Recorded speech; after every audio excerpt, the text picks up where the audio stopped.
Assalomu alaykum xalqim. Bugun dam olish, yakshanba, bozor kuni.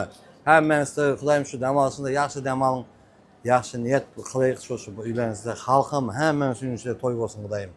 Shunday palov tayin, agar dam olib palov jeyman desangiz kelaver. Ana qashni ko'rsatchi va qash tayin, golubsi tayin, hammangizga tayin kelaverasizlar Xudoyim.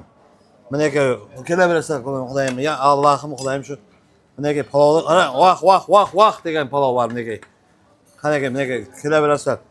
Kecha shagonmas, yes, xizmatdamiz, bizlar dedi xizmatdamiz, qo'rqmaymiz hech qachon.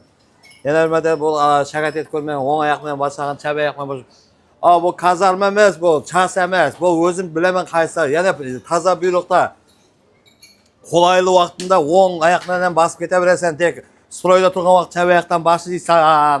Manday qilib, chap oyoqdan. Jugurib borib, kitta qilganda bir odam olib deb ketsa ham bo'laveradi toza buyruqda, bilmaydilarga aytib qo'ying. Bugunmen borasan kerak bo'lsa.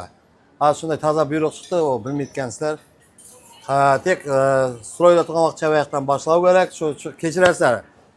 Men yana o'ng oyoqdan boshlab, chap oyoqdan boshlab, neda, magistraturada 10 yil o'qib yurmayman. Bu qaragan oyoq bilan bosaman. Men o'zim bilaman, men o'zimga boshliq, o'zim beyib, o'zim komandirman. Komandir bo'lganman. Жұмысда shagat qildirib qo'yganman. Men xodimlarimga uyratganman. Rahmat, aman sog' shu xodimlarim pensiya chiqsin, hammasi zo'r, bari 5 oladi shu xo'jaliklarga. Shu transport militsiya, boshqa militsiyalar hammasi shuning uchun quvonaman sizlarga. To'y bo'laversin. Rahmat, hammasi shuningda. Xudoyim shu yaxshi kunda ovqat pishgan mana. Hoppa! Menga ko'rdingizmi buni? Bir qarab jo'ring menga. Bosaverasizlar menga. Ya Alloh, mana mayda qara, mayda. Yashilla kerak bo'lsa menga. Hoppa, mana jilik. Hammasi uyingda to'y bo'lsin. Rahmat.